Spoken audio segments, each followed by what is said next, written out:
Bien, bueno, de vuelta. Bienvenidos a la clase de la unidad 6. Vuelvo a saludar porque ahora pusimos a grabar. Ahí cambié la opción de compartir pantalla, solo yo puedo compartir pantalla, con lo cual resolvimos ese problema. Por favor, silencien los micrófonos, ¿sí? Los felicitamos por el esfuerzo que están haciendo, están llegando un montón de trabajos, un montón de guías. Sigan así. Nos acercamos al momento del examen, dentro de unas 2-3 semanas, creo que era el 8 de mayo, la fecha en donde vamos a subir el examen. Ustedes saben que no va a ser eliminatorio, y que va a tener una nota que se va a tener en cuenta al momento del final. Para la clase que viene, que va a ser autonomía, tienen un examen, un trabajo práctico, que lo tienen que entregar antes de la clase. Bueno, el día de hoy vemos la unidad 6. La unidad 6 es debido proceso sustantivo.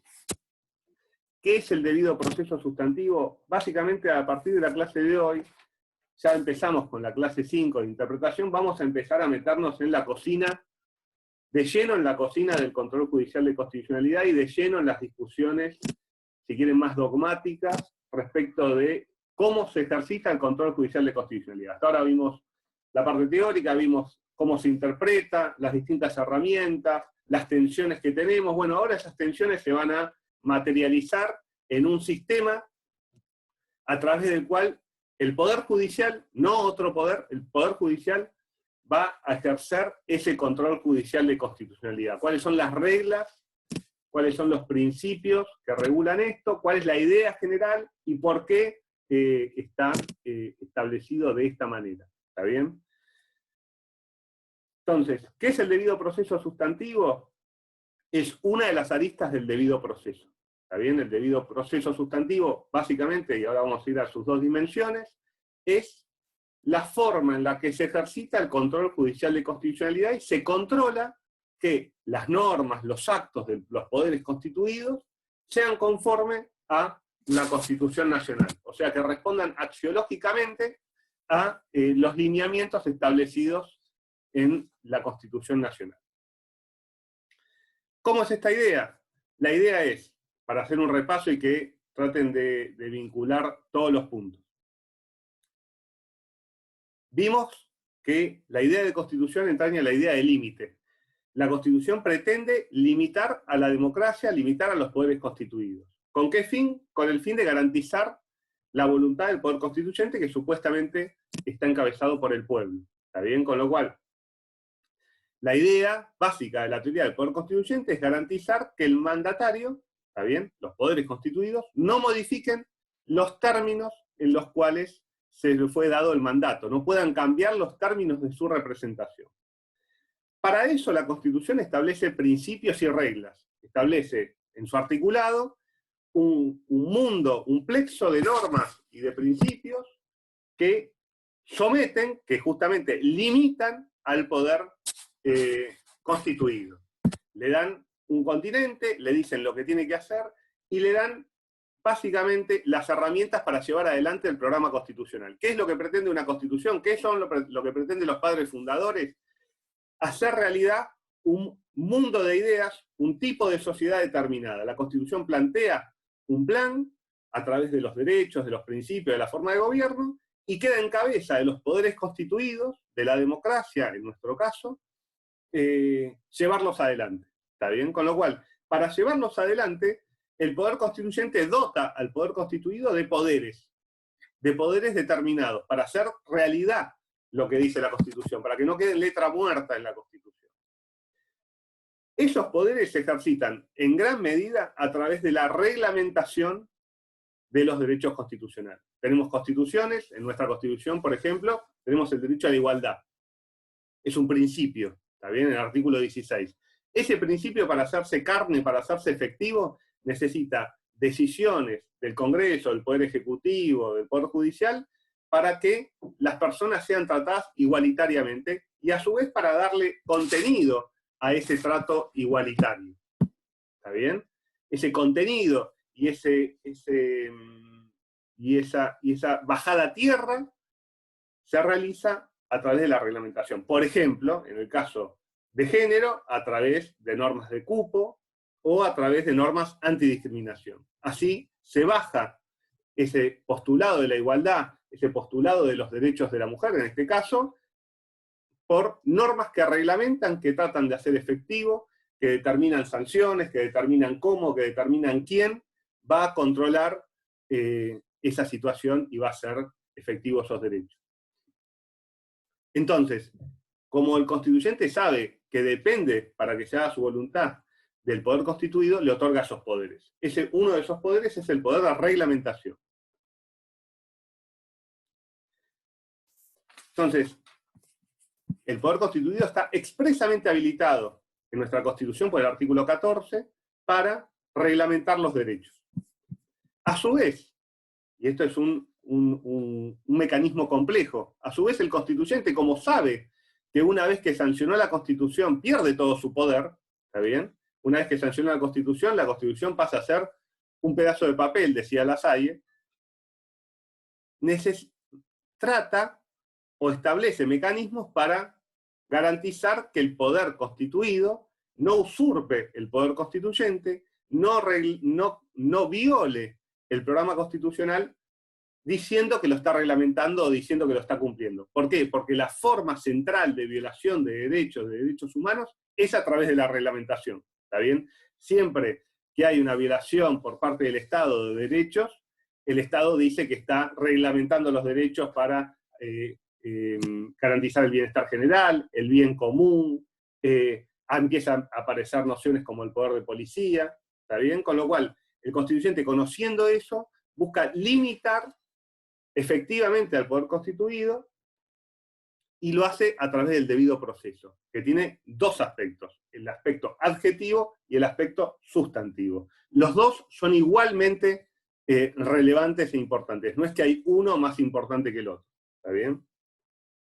Y establece quién dentro del sistema va a encargarse de efectuar ese control, que es, en nuestro caso, el Poder Judicial. Con lo cual, por un lado, el constituyente establece que el constituido pueda reglamentar derechos.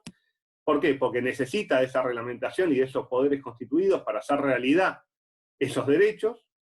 Y por otro lado, los limita. ¿Cómo los limita? Le dice, bueno, usted cuando reglamente no puede alterar la esencia de esos derechos. No puede, diciendo que lo está reglamentando, vaciar esos derechos. ¿Y quién va a controlar eso? Lo va a controlar una agencia en particular, que son el Poder Judicial. Todo esto es el diseño del sistema institucional de frenos y contrapesos, que es un sistema en particular, creado socialmente, también no es un hecho de la naturaleza, no debería ser por qué ser así. Así funciona este sistema, que es el sistema de control judicial de constitucionalidad, con constituciones rígidas.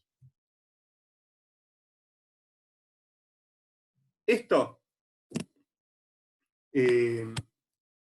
está establecido expresamente en la Constitución, el poder de reglamentar está en el artículo 14 de la Constitución, y la obligación y el límite de esa reglamentación están dados en el artículo 28 para el caso del Congreso y general para todos los órganos del Estado, y en el 99, inciso 2 de la Constitución para el Poder Ejecutivo.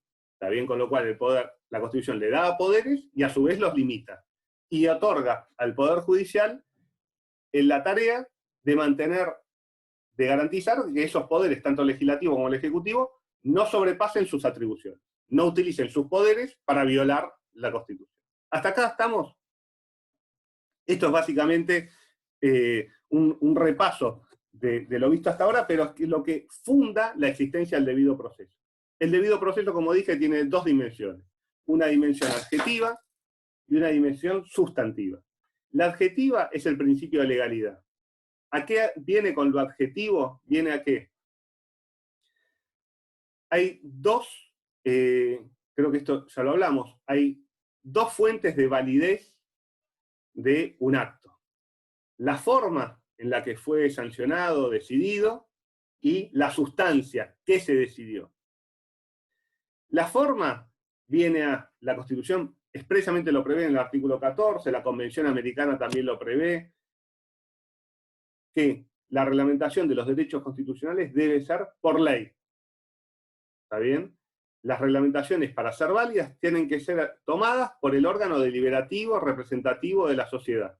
Entonces, ¿qué es el debido proceso adjetivo? Es que para que una medida sea válida, una ley o cualquier medida estatal, debe cumplir con las formas y los procedimientos establecidos para su sanción. ¿Está bien? Una ley, para ser ley, tiene que cumplir con todo el procedimiento que la Constitución le fija para las leyes, los decretos para las formas para los decretos, las sentencias judiciales para las sentencias judiciales. ¿Por qué? Porque en la forma no es formal, la forma es sustancial. La forma en la cual el cumplimiento de los procedimientos, de las reglas de juego para tomar decisiones, garantiza epistémicamente de que esas decisiones tengan el grado de imparcialidad necesario o exigido por el ordenamiento. ¿Está bien? ¿Por qué se exige que los derechos sean reglamentados por ley?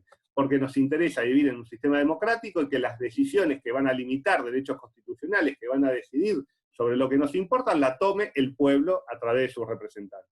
Entonces, tiene un valor epistémico para garantizar que esas decisiones no sean decisiones arbitrarias. ¿Está bien?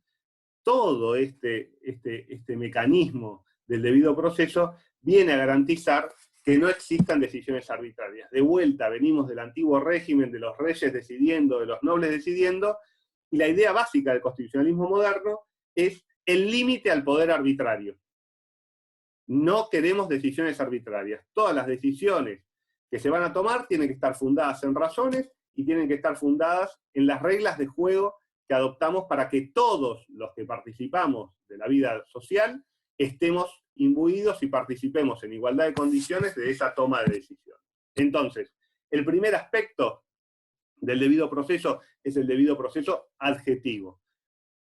En nuestro campo se traduce en varias cuestiones. Por un lado, el principio de legalidad, que está en el artículo 14 y 19 de nuestra Constitución, que es esto, que los derechos deben ser reglamentados por ley.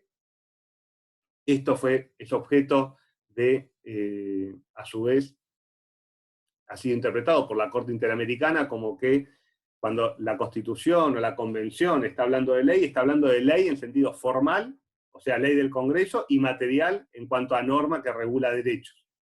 Eso, la Corte Suprema Argentina ha decidido que los decretos del Poder Ejecutivo en cuanto a se dicten en el marco de sus atribuciones, particularmente los decretos reglamentarios de las leyes y después los DNU, son ley en el sentido de la Constitución. También acá hay una contradicción entre lo que entiende por ley la Corte Interamericana y lo que entiende por ley, para el principio de legalidad, la Corte Suprema Argentina, pero es importante que ustedes entiendan que la Corte Suprema Argentina entiende que los decretos que dicta el Poder Ejecutivo reglamentando las leyes en los términos del 99, inciso 2, forman parte de la ley que reglamentan y que está cumplido el principio adjetivo de legalidad con esos decretos. El otro ámbito del debido proceso adjetivo es el ámbito judicial, también el cumplimiento de los procedimientos judiciales para la toma de decisiones.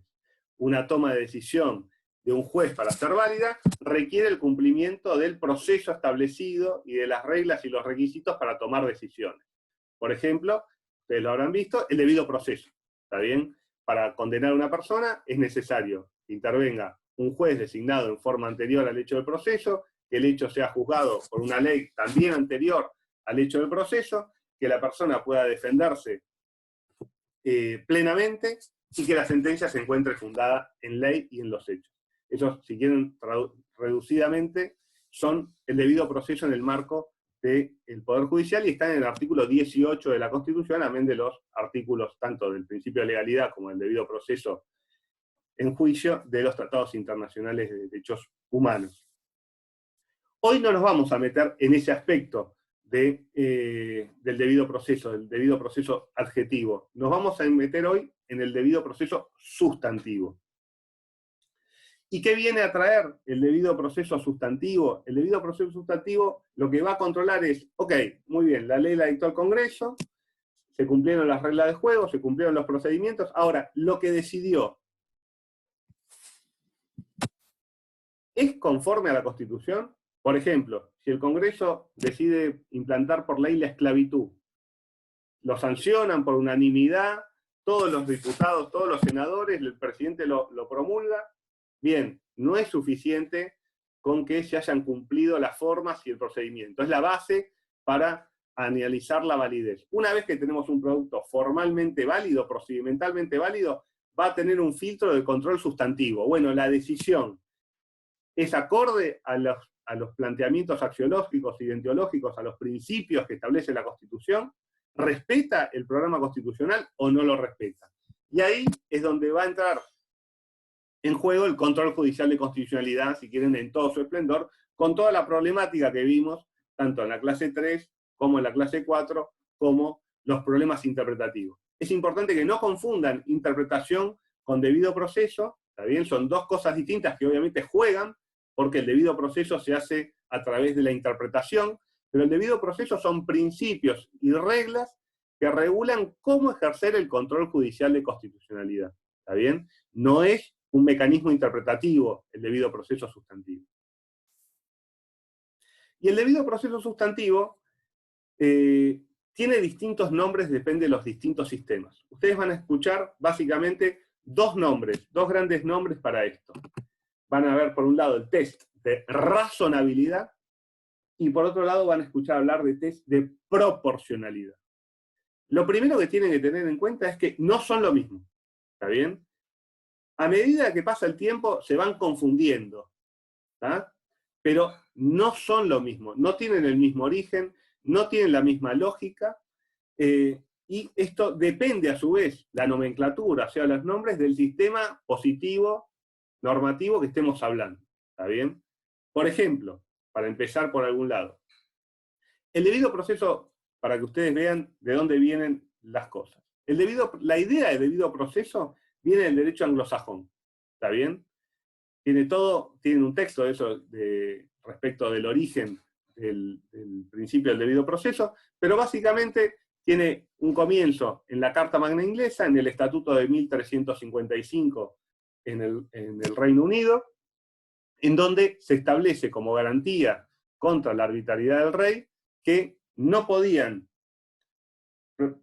para decírselos textualmente, el Estatuto 28 de Eduardo III de 1355 dice: ningún hombre, cualquiera sea su estado o condición, será privado de sus tierras, ni de su casa, ni detenido, apresado o acusado, ni condenado a muerte, sin que sea escuchado de acuerdo con el debido proceso legal. Esa es la primera vez que aparece la idea de debido proceso legal. Esa idea cruza el Atlántico, aparece de vuelta en la Revolución Norteamericana y aparece puntualmente en una enmienda de la Constitución norteamericana, que es la enmienda 14, en 1868, en donde la enmienda 14, en la sección 1, en una de sus oraciones dice: ningún Estado podrá crear o implementar leyes que limiten los privilegios o inmunidades de los ciudadanos de los Estados Unidos.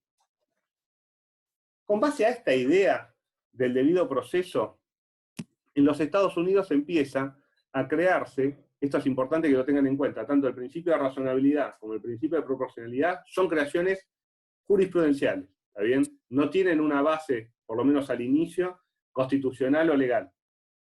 Es la forma en la cual los jueces entendieron que debían llevar adelante el control judicial de constitucionalidad.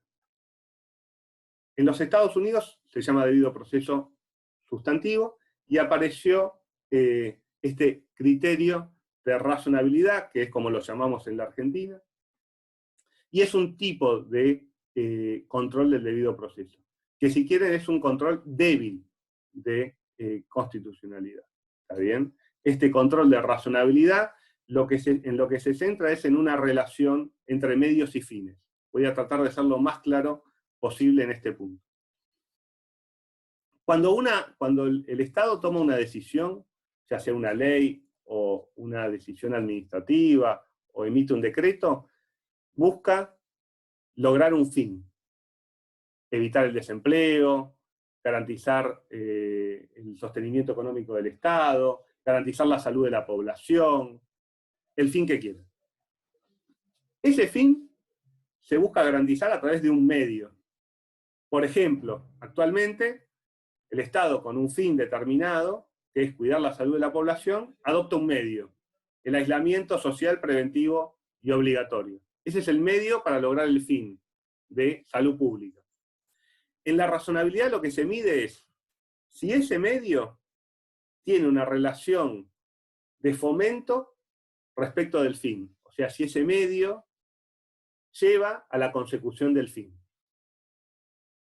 Es una relación entre medio y fin en donde lo que se controla es, aunque no se dice o no se expresa muchas veces en forma clara, por un lado, se establece si el fin es constitucionalmente admitido, esto es, que la Constitución no lo prohíba. Si la Constitución no prohíbe la consecución, o sea, perseguir ese fin es legítimo, ¿está bien?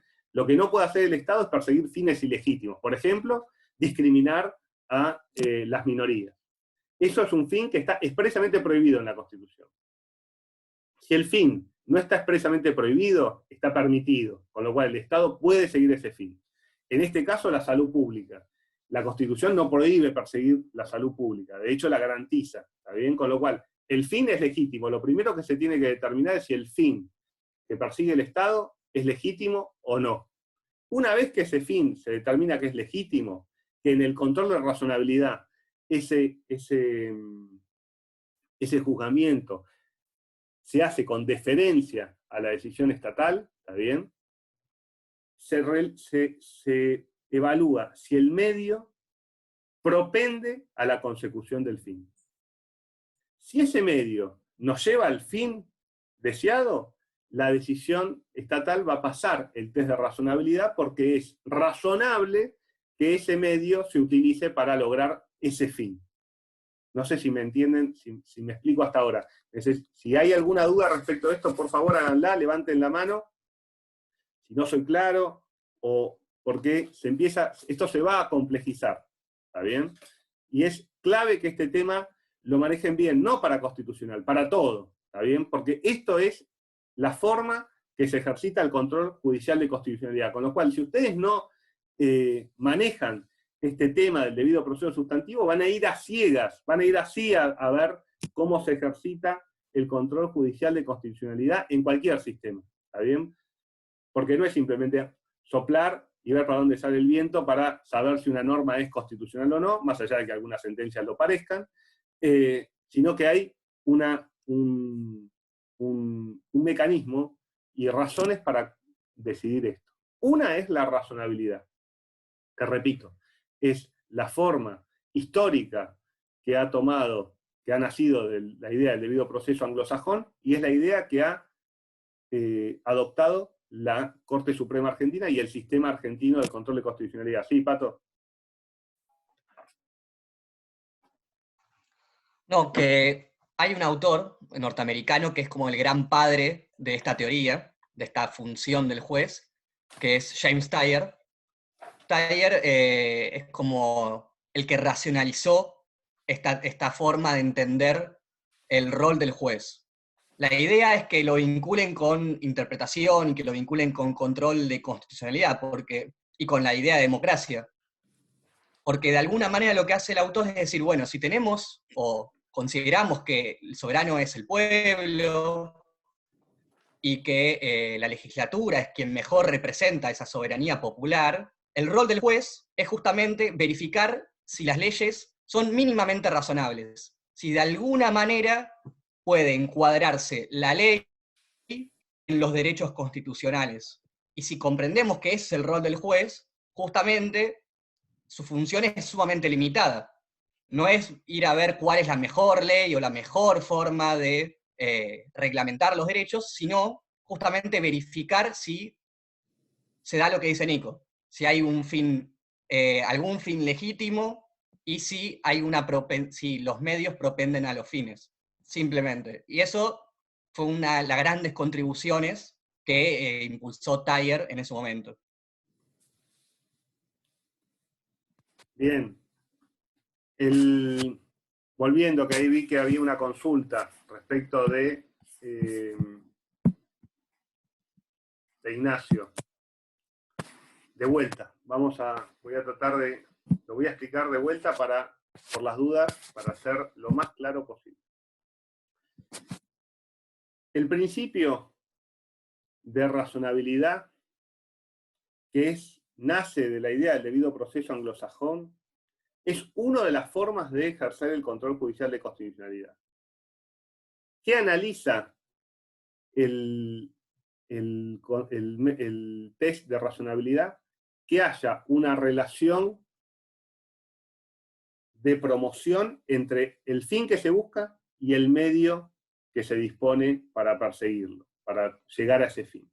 El fin tiene que ser legítimo. ¿Cuáles son los fines legítimos? Los fines que están expresamente estipulados en la Constitución que el Estado debe perseguir, salud pública, etcétera, etcétera, y todo aquel fin que no sea prohibido por la Constitución. Por ejemplo, la discriminación está prohibida por la Constitución, la esclavitud está prohibida por la Constitución, los tormentos están prohibidos por la Constitución. Esos fines no pueden ser nunca objeto de una decisión estatal. Si una decisión estatal busca implantar la esclavitud, ese fin es ilegítimo y el test termina ahí. No puede ser perseguido ese fin. Ahora, si el fin no es ilegítimo, ¿por qué? Porque no esté prohibido por la Constitución, es legítimo siempre que no esté prohibido expresamente por la Constitución, vamos a ir al análisis de la relación interna entre fin y medio. Tengo un fin, de vuelta a la salud pública. Un medio, la cuarentena, el aislamiento social preventivo obligatorio. Bueno, ese fin, ese medio de la cuarentena, propende, ¿tiene una relación con lograr ese fin? Si tiene relación con lograr ese fin, el test de razonabilidad va a decir que la medida es razonable. ¿Hasta acá siguen? ¿Hasta acá me siguen? Por eso se habla de que el test de razonabilidad es un test débil de control judicial de constitucionalidad. ¿Por qué les parece que podemos decir que este test es débil? ¿Alguien puede tomar la palabra y comentar por qué le parece que es débil? O si no le parece que es débil, ¿por qué no es débil? Los escucho, o las escucho. Cualquier idea, no tiene por qué, no importa si lo leyeron, no lo leyeron. ¿Qué les parece esto de analizar si una medida es constitucional de acuerdo a si el medio propende al fin establecido? Si es proporcional, no me gusta utilizar la palabra proporcional porque se confunde con el test de proporcionalidad, pero ¿qué les parece analizar simplemente esta relación entre medio y fin?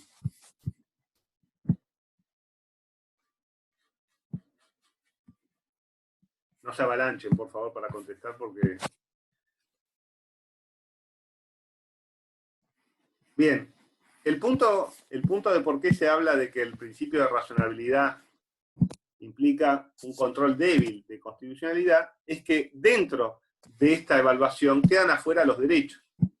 ¿Está bien? Si lo único que vamos a tener en cuenta es si el medio propende al fin, ese control es un control meramente interno de la relación que se tomó entre medio y fin. Tengo un fin no prohibido, que básicamente es casi cualquier cosa, el medio de alguna manera propende al fin, y la medida es constitucional y el Poder Judicial la avala. ¿Está bien? No tiene en cuenta si el medio es el mejor medio, de qué forma afecta a derechos. ¿Está bien? Los derechos no aparecen en la ecuación, y lo único que aparece es una evaluación de tipo consecuencialista, ¿está bien?, de si la medida impacta de alguna manera en la consecución del fin.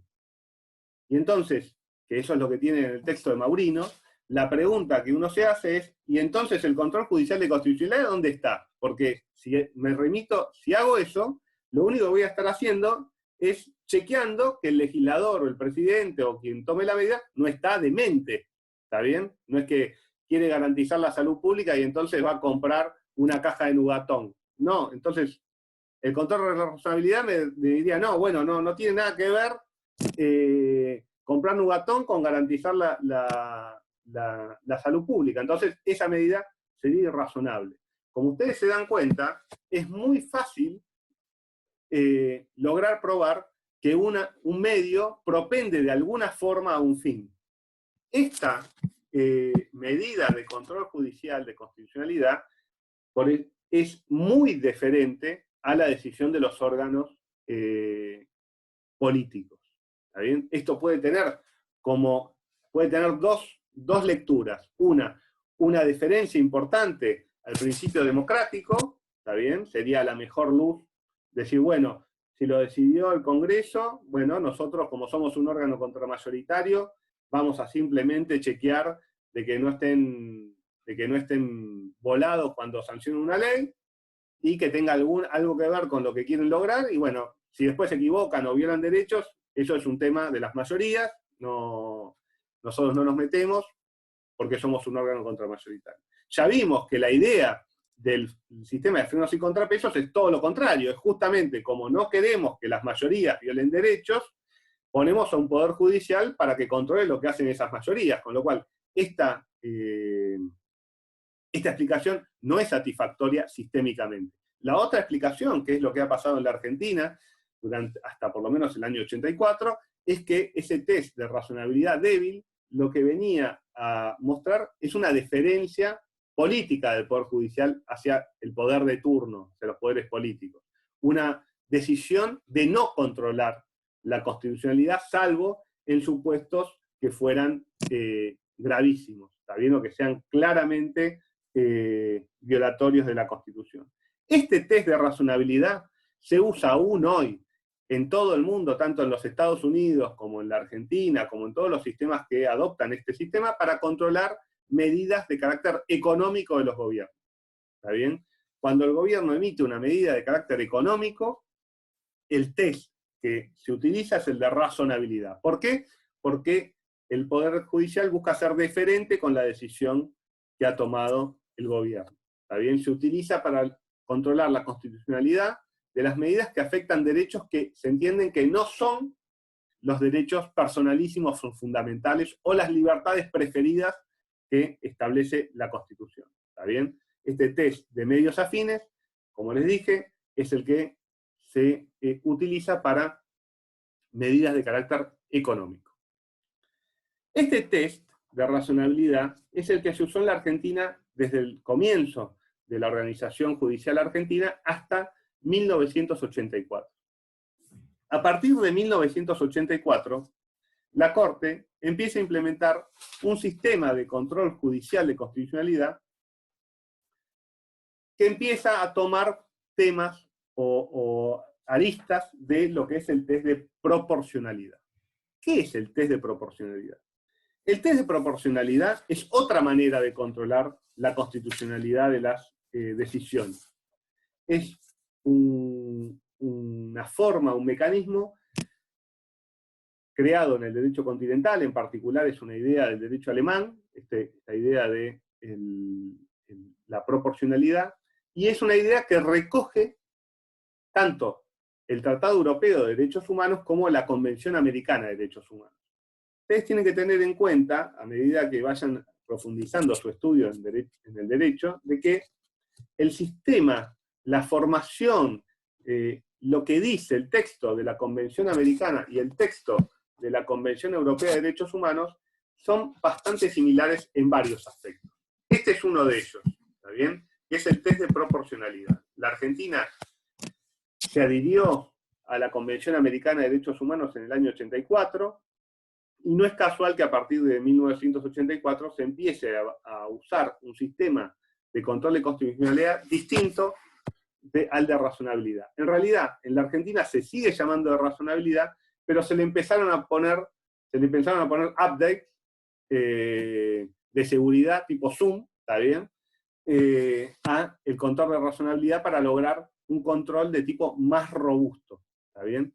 En el control del test de proporcionalidad, el test de proporcionalidad se compone de 3 pasos, que son lo que van a ver en el texto de Clérico y otros más. Les voy a subir un texto nuevo de Cianfardo, no me maten, creo que es un texto que los puede ayudar a entender mejor el tema, creo que es claro y es corto, ¿está bien?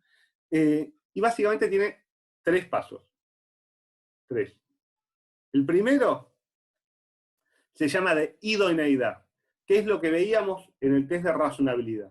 Esto es, se controla, por un lado, de que el fin sea legítimo, y por otro lado, de que el medio fomente el fin.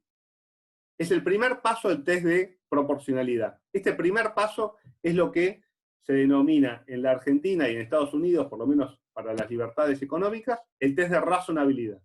Es controlar. Nico, Sí, Mariela. Se está cortando mucho. ¿Me están Sale muy escuchando? entrecortada tu voz. ¿Me están escuchando todos? ¿Qué parte se entrecortó? Lo último que dijiste a partir de que mencionaste este texto y medio como que se entrecorta, se escucha todo trabado, entonces de las 6 palabras de una frase se escuchan 3. Bueno, básicamente lo único, de 6 palabras que yo digo, con que escuchen 3 creo que basta y sobra, ¿está bien? Pero bueno, vamos a tratar de que escuchen las 6. Vamos de vuelta. Otro sistema es el test de proporcionalidad, que tiene un origen europeo, en particular en Alemania, y es el tipo de test que está previsto tanto en el Tratado Europeo de Derechos Humanos como en la Convención Americana de Derechos Humanos. ¿Está bien? Este test se compone de 3 pasos. 3. El primero, idoneidad se llama. ¿Qué busca el paso de la idoneidad? Garantizar, por un lado, controlar si el fin es legítimo, por un lado, y por otro, de que el medio propende al fin. Respecto de esto, es importante detenernos un segundo en algunas características básicas. ¿Qué quiere decir que el fin sea legítimo? Acá ustedes tienen que ir al texto, entre otros al de Nino que tienen unas páginas del libro de Fundamentos de Derecho Constitucional en donde Nino trata este tema. Los estados suelen entender como fin legítimo la custodia del bienestar general, del bien común, ¿está bien? Estas ideas suelen ser justamente las ideas que son absolutamente generales y que no tienen un contenido claro, suelen ser las ideas bajo las cuales se esconden en realidad razones de tipo perfeccionista o de tipo autoritario, ¿está bien? Esta idea de bien común o de bienestar general, dicho así, uno no sabe bien a qué se está refiriendo. Tanto Nino como otros autores, sobre todo los autores liberales, son muy críticos de estas nociones de bien común. Y lo que exigen es que ese bien común, que ellos están de acuerdo en que hay decisiones y que es válido garantizar el bien común, pero dicen, no, deme algún detalle más claro de qué es bien común. Y el liberalismo lo que va a plantear es que el único fin que tiene el Estado es garantizar derechos de terceros. ¿Está bien? Es garantizar los derechos. Ese es el fin del Estado. Si el Estado puede tomar una restricción, puede reglamentar un derecho, ok, sí, lo puede hacer. Pero para garantizar otro derecho. No para garantizar el bien común o el bienestar general, sin indicar a qué esfera, a qué parte del bien común o el bienestar general se refiere. ¿Por qué? Por una idea muy básica, porque la idea de derecho, y esta es una idea que viene también de Dworkin, ¿está bien? La idea de derecho es justamente una idea que se opone al bienestar general en muchos casos, porque implica de que las personas tenemos la atribución de resistir que el bienestar general o el bien común nos pase por encima de nuestra personalidad y de nuestros derechos personales. ¿Está bien? Con lo cual, para que los derechos tengan una utilidad sistémica, requieren que uno pueda oponerlos ante la pretensión de que la mayoría, de que el bienestar general, de que el bien común debe primar. No, en un sistema de derecho, en un Estado social de derecho, el bien general se integra con los derechos constitucionales de las personas. No hay un bien del Estado por encima del bien de las personas. Entonces, lo que va a legitimar ese fin que busca el Estado es la protección de un derecho. La salud pública que no es un derecho individual, sino que es un derecho social, es un derecho. No es un problema, esta mirada no deja fuera el aspecto social o colectivo de los derechos. Lo que está diciendo es, identifique bien a qué me está protegiendo, porque me vienen metiendo el perro desde hace mucho, diciendo que quieren proteger derechos bajo la idea del bienestar general, y lo único que hacen es violar derechos. ¿Está bien? Y nunca veo cómo avanzamos en la protección de los derechos constitucionales y en el programa constitucional, que es la tarea que tiene el Estado, que es la tarea que tiene el poder constituido. Usted no está para dictar las reglas, usted está para seguir las reglas y delinear las políticas que hacen efectivo el derecho a la igualdad, el derecho a la vida, el derecho a la dignidad de la persona, el derecho a la autonomía, etcétera, etcétera, etcétera, etcétera. ¿Está bien? Con lo cual, cuando hablamos de fin legítimo, ustedes van a ver, por un lado, tiene que ser un fin que no esté prohibido por la Constitución. Si ese fin está prohibido por la Constitución, ese fin no es legítimo. Y segundo, para que sea legítimo ese fin, tiene que propender a la defensa de un derecho, ya sea individual o colectivo. ¿Está bien? Si no propende, no puede explicar el Estado de qué manera esa restricción, esa reglamentación persigue un fin de protección de derechos, ese fin no va a pasar un test de proporcionalidad robusto. ¿Está bien? La otra pata del test del primer paso del test de proporcionalidad, de la idoneidad, es que el medio elegido fomente al fin legítimo. O sea, efectivamente, de que ese medio tienda a la consecución, al logro de ese fin legítimo. Ese es el control, es el paso de la idoneidad. Si la medida estatal, por ejemplo la ley, no cumple con este paso, este requisito de la idoneidad, el test se termina y se declara inválida la norma. Si la norma no es idónea, la norma es inconstitucional por no ser proporcional. ¿Está bien? ¿Hasta acá voy? ¿Se me escucha bien? Acá terminaría el control de razonabilidad histórico que utilizó la Corte Argentina hasta el año 84. Este sería toda la evaluación del test de razonabilidad. Por eso hablamos de que es un test de carácter débil, ¿está bien? Porque de hecho en el test de proporcionalidad es siquiera el primer paso y a su vez con una vuelta de tuerca respecto del fin mucho más interesante de que la que le ha encontrado la Corte, la que le ha dado la Corte Argentina en el test de razonabilidad. El segundo paso es el de necesidad. Necesidad o adecuación. Con cualquiera de los dos nombres lo pueden encontrar. Necesidad o adecuación. ¿Qué refiere esto? Bueno, acá se empieza a poner la lupa, se empieza a robustecer el control judicial de constitucionalidad. ¿De qué manera? Acá lo que se... Perdón. ¿Me escuchan bien? Porque se volvió inestable la conexión. Estamos con el test de necesidad. ¿Me escuchan? Test de necesidad o adecuación. ¿Ahí me escuchan bien? Bien. ¿Qué vamos a ver acá? Acá vamos a poner la lupa sobre el medio. Sobre el medio elegido para lograr el fin. Ese medio lo vamos a poner en un microscopio y lo vamos a analizar en detalle. ¿Para qué? Para ver si es el mejor medio posible. Si es el medio que garantiza en mejor manera los derechos constitucionales. Por eso se llama también test de adecuación. Vamos a ver si es el medio adecuado. No nos va a importar solo que fomente. Eso que fomente, o sea, que tenga una relación con el fin, es el primer paso. ¿Ok? Tiene una relación con el fin, pasa el criterio de idoneidad. Ahora, muy bien, propende al fin. Pero, ¿de qué manera lo propende? ¿Hay otros medios que lo propendan mejor? Y básicamente, ¿hay otros medios que lo propendan sin las violaciones de derechos que provoca el medio elegido?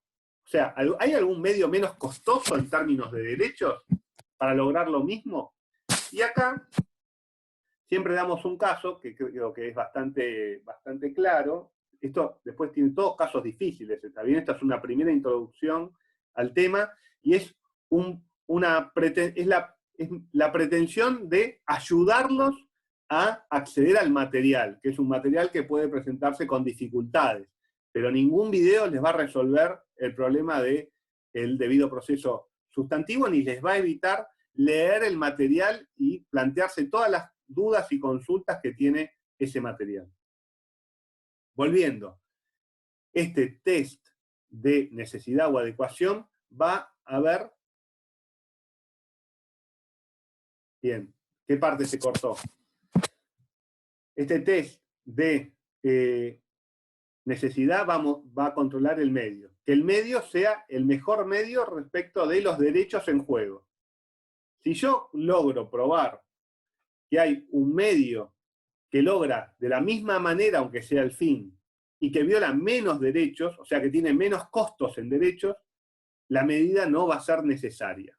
Y el ejemplo que damos siempre es el caso de la señora X, de la Corte Interamericana, que es el caso Arena, también de la Corte Argentina. ¿Cómo es el caso Arena? El caso Arena es el siguiente. Una mujer tenía a su marido preso en un establecimiento del servicio penitenciario en la Argentina. En el marco de las visitas conyugales a su marido, tenía que ser sometida a determinadas revisiones físicas. Esas revisiones físicas, no sé si ustedes conocen cómo se maneja el sistema penitenciario, suelen ser bastante degradantes y bastante invasivas. En este caso, el control para ingresar implicaba un control de partes íntimas de la mujer, un control vaginal y anal por parte del personal del servicio penitenciario a cargo de la seguridad del establecimiento. Esa era el fin. ¿Cuál era en Arena? El fin era garantizar la seguridad dentro del establecimiento carcelario. ¿Cuál era el medio? La revisión de partes íntimas de la mujer. ¿Está bien? Entonces tenemos, en un juicio de idoneidad, la medida, el fin es legítimo, o sea, propender a la seguridad dentro del establecimiento carcelario es un fin legítimo. La medida de controlar a los que ingresan es un medio idóneo para la consecución de ese fin legítimo. Y ahora lo que tenemos que evaluar es si ese fin legítimo se lleva a cabo por un medio que sea adecuado, que garantice todos los derechos que están en juego. Porque el único valor que está en juego en esa situación no es la seguridad de los reclusos o la seguridad del sistema carcelario, sino que está en juego la dignidad de la mujer que tiene que ser sometida a esa revisión. En la Argentina, por ejemplo, se utilizó el test de razonabilidad. La Corte entendió que el reglamento utilizado por el servicio penitenciario era razonable, ¿está bien? Y que la medida estaba justificada, porque era una medida acorde a lograr el objetivo final, porque además al esposo le habían encontrado en forma previa, y eso se utilizaba, elementos prohibidos en su celda, ¿está bien? Con lo cual, el sistema argentino, la medida pasó, aplicando el test de proporcionalidad, la medida pasó el test y la Corte dijo, sí, puede revisarla el personal del servicio penitenciario, dio algunas medidas de que tenía que ser con algunos elementos, porque además no había elementos ni siquiera de higiene, y además el control tampoco estaba garantizado que fuera por personal femenino únicamente, era un desastre, de hecho es un desastre, cómo se ejecutan esos controles, y el caso es llevado al sistema interamericano. En el sistema interamericano es caratulado como señora X, para preservar la identidad de la persona, y la Corte Interamericana somete a esta regulación al test de proporcionalidad.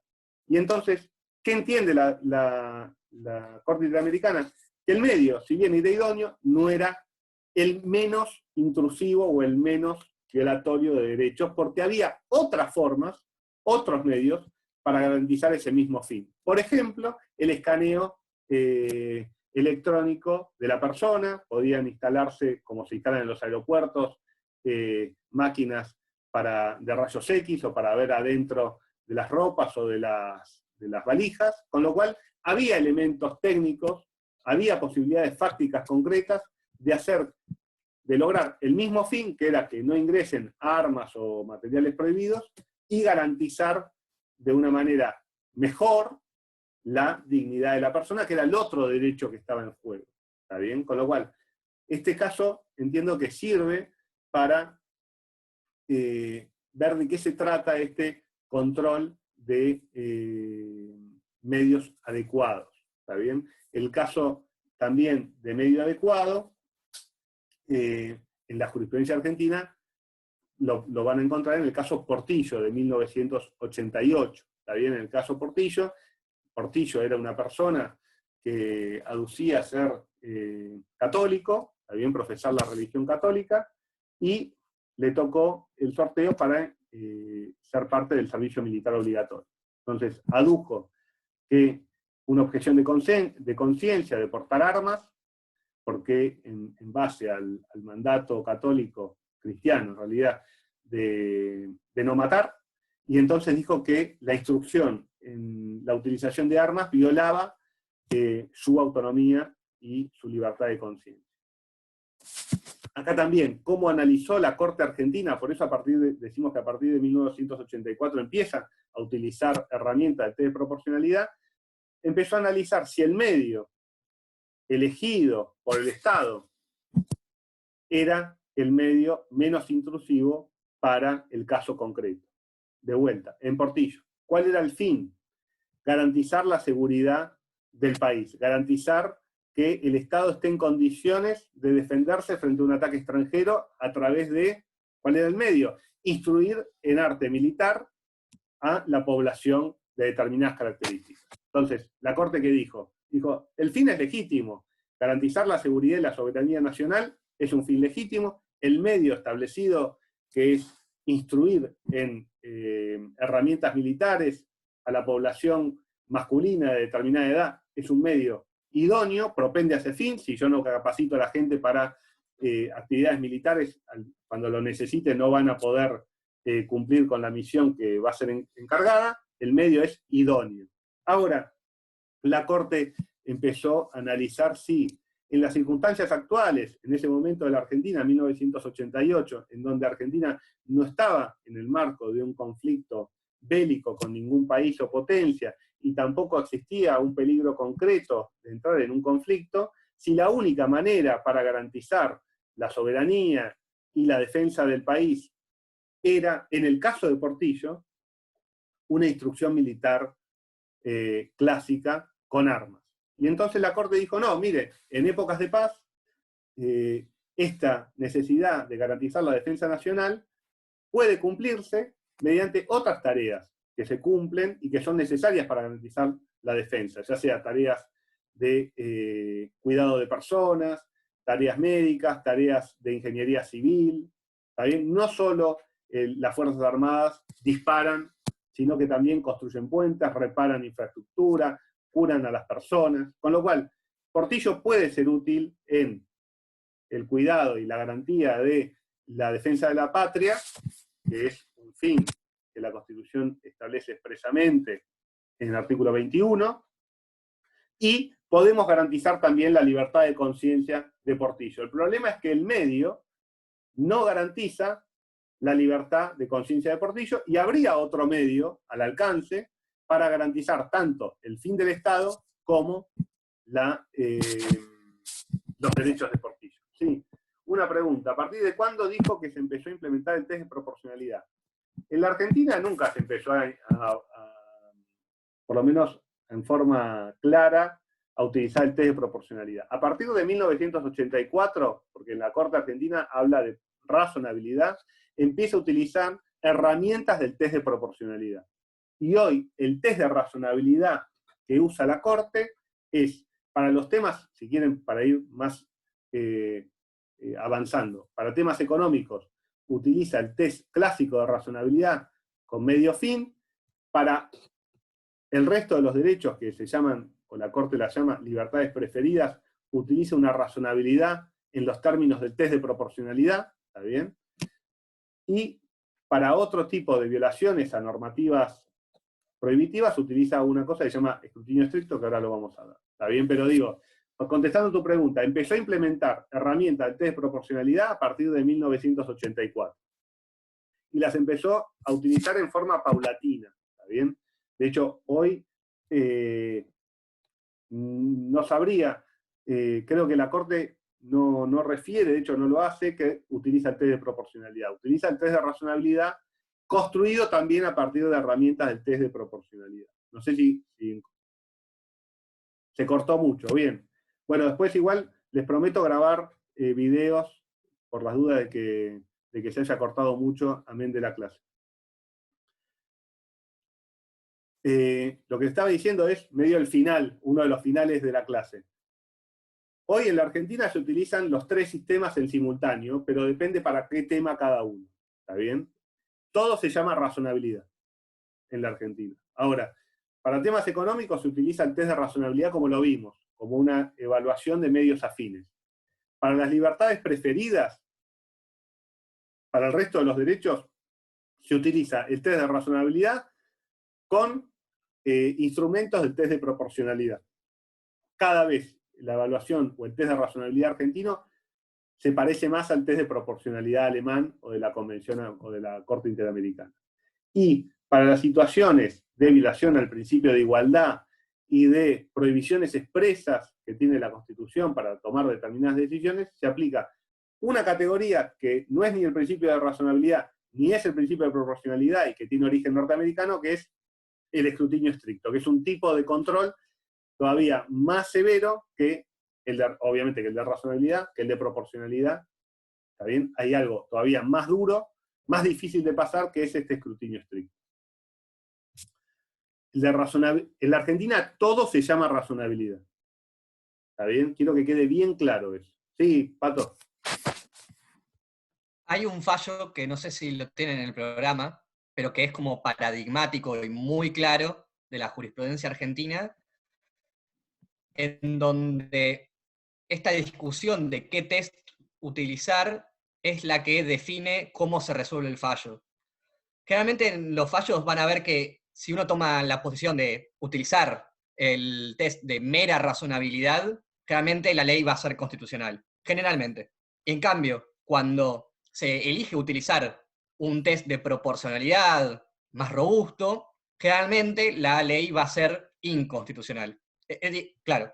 Entonces, el fallo donde se ve muy bien eso es en Cine Callao, que creo que lo tienen, pero seguramente lo van a ver también en administrativo, que es un caso en donde la mayoría explica muy bien cuáles son los elementos del ejercicio de mera razonabilidad de los jueces, y en cambio la disidencia empieza a utilizar, creo que la escribe Bofi Bollero, que dice, bueno, no, en estos casos hay que utilizar el de un escrutinio mucho más estricto, pero digamos, llamámosle de proporcionalidad, donde empieza a analizar cuestiones sobre hacer un análisis más riguroso de los fines, hacer un análisis más riguroso entre la proporcionalidad entre medios y fines, si existen medios alternativos menos lesivos, y ahí van a ver en 2 votos diferentes 2 formas de ejercer el control constitucional de manera muy diferentes. Uno, de mera razonabilidad, que generalmente tiende a validar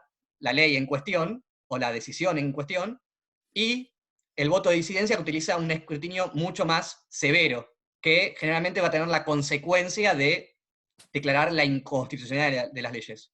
Cine Callao. Es del 68, si no me acuerdo. Es bastante viejo, pero es muy claro. ¿Cómo? 65 creo que. 65. Está muy bien.